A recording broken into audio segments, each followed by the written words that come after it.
ನಮಸ್ಕಾರ ಸ್ನೇಹಿತರೆ, ಇಂದು ನಾವು KSCCF 2026 ನೇಮಕಾತಿ ಬಗ್ಗೆ ಮಾಹಿತಿ ತಿಳ್ಕೊಳ್ಳೋಣ.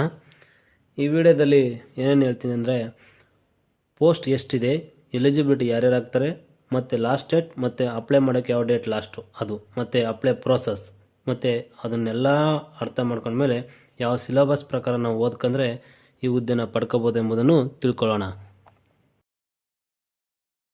ಓಕೆ, ಲಭ್ಯವಿರುವ ಹುದ್ದೆಗಳು: ಫಾರ್ಮಸಿಸ್ಟ್ 7, ಪ್ರಥಮ ದರ್ಜೆ ಸಹಾಯಕರು 10 ಮತ್ತು ವಿಗ್ರಹ ಸಹಾಯಕರು 16. ಇಲ್ಲಿ ಪ್ರಥಮ ದರ್ಜೆ ಸಹಾಯಕರು ಅಂದರೆ 10 ಪೋಸ್ಟು FD ಆಗಿರುತ್ತೆ ಫ್ರೆಂಡ್ಸ್. ಮತ್ತು ಇದಕ್ಕೆ ಏನೆಲ್ಲ ಅರ್ಹತೆ ಬೇಕಾಗಿರುತ್ತೆ ಅಂದರೆ, ಪ್ರಥಮ ದರ್ಜೆ ಸಹಾಯಕರು ಯಾವಾಗಲೂ ಯಾವುದೇ ಪದವಿ ಆಗಿರಬೇಕು ಮತ್ತು ಕಂಪ್ಯೂಟರ್ ಶಿಕ್ಷಣ ಬರ್ತಾ ಇರಬೇಕು.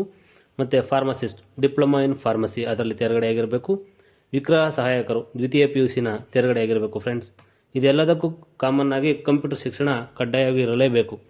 ಮತ್ತು ಇದಕ್ಕೆಲ್ಲ ವಯೋಮಿತಿ ನೋಡೋಣ ಅಂತಂದರೆ 18ರಿಂದ 35 ವರ್ಷಗಳು. ಮತ್ತು SC ST OBC ಅವರಿಗೆ ವಯಸ್ಸಡಿಲಿಕ್ಕೆ SC ST ಮತ್ತು OBCಗೆ ವಯಸ್ಸಡಿಲಿಕ್ಕೆ ಆಯಾ ಮೀಸಲಾತಿ ಅನುಸಾರ ಇರ್ತದೆ ಫ್ರೆಂಡ್ಸ್. ಮತ್ತು ಇದಕ್ಕೆಲ್ಲ ಮುಖ್ಯ ದಿನಾಂಕಗಳು ನೋಡೋಣ. ನೋಟಿಫಿಕೇಶನ್ ಆಗಿ 8/1/2026 ಆಗಿದೆ. ಆನ್ಲೈನ್ ಅರ್ಜಿ ಪ್ರಾರಂಭ ಬಂದು 9/1/2026 ಆಗಿದೆ. ಕೊನೆಯ ದಿನಾಂಕ ಬಂದು ಫೆಬ್ರವರಿ 7/2/2026 ಕೊನೆಗೊಳ್ಳುತ್ತೆ ಫ್ರೆಂಡ್ಸ್. ಇದಕ್ಕೆ ಅರ್ಜಿ ಸಲ್ಲಿಸುವ ವಿಧಾನ ಮತ್ತು ಶುಲ್ಕ ಮತ್ತು ಈ ಕೆಳಗಿನ ವೆಬ್ಸೈಟ್ನಂತೆ ಆಗಿರುತ್ತದೆ. ಅರ್ಜಿಗಳನ್ನು ಕೇವಲ ಆನ್ಲೈನ್ ಮುಖಾಂತರ ಹಾಕಬೇಕು.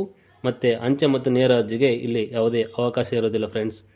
ಮತ್ತು ಪಠ್ಯಕ್ರಮ ಮೇನ್ ಇಂಪಾರ್ಟೆಂಟ್: ಕನ್ನಡ ಭಾಷೆ 50, ಆಂಗ್ಲ ಭಾಷೆ 25, ಸಾಮಾನ್ಯ ಜ್ಞಾನ 25, ಸಹಕಾರ ವಿಷಯ ಅಂದರೆ ಕೋಆಪರೇಟಿವ್ ವಿಷಯಗಳ ಬಗ್ಗೆ 50 ಅಂಕ, ಭಾರತದ ಸಂವಿಧಾನ ಇಂಡಿಯನ್ ಕಾನ್ಸ್ಟಿಟ್ಯೂಷನ್ ಬಗ್ಗೆ 25 ಇರುತ್ತೆ ಫ್ರೆಂಡ್ಸ್.